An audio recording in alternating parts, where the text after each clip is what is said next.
I shall veer as you instruct. Good afternoon, Minister and senior officials. You are from British Columbia, as is Senator Busson, as am I.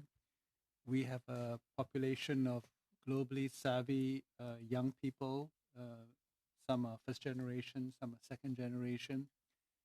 They would seem to me to fit the profile of what Global Affairs would like to have in your ranks. But there are structural difficulties for British Columbians to get into the civil service generally, but maybe GAC in particular. Can you tell us how we can get more British Columbians who want to be in GAC and to overcome some of those structural impediments that they face? Well, Senator, you had touched something that's near and dear to my heart, right?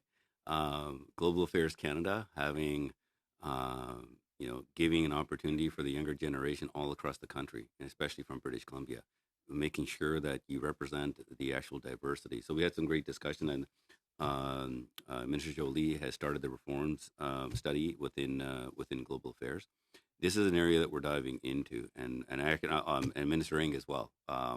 So we are. This is an area that I've spoken to many clerks as well. So I'll give you a few examples on how to do this. I think one of the some of the things that I'm most recently learning when it comes to, as you know,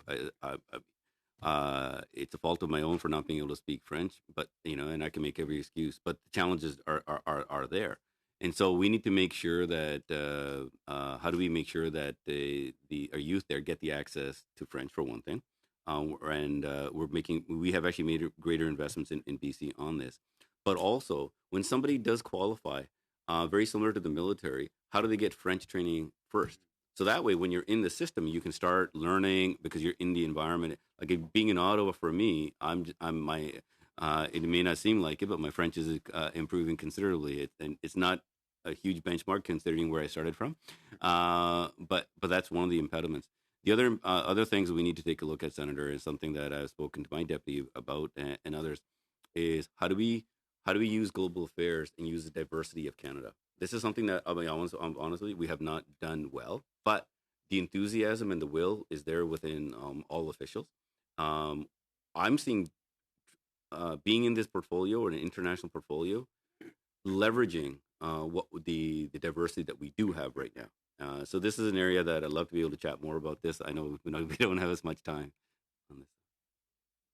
You have time for a follow-up. Perhaps I wonder if it might be possible to rank the intrinsic global savvy and skills that some Canadians have, foreign language ability, having lived abroad, understanding cultures around the world, to score these factors higher so that deficiency in French has to be corrected, of course, but it can counteract some of the lower scores that they get for deficiencies in French.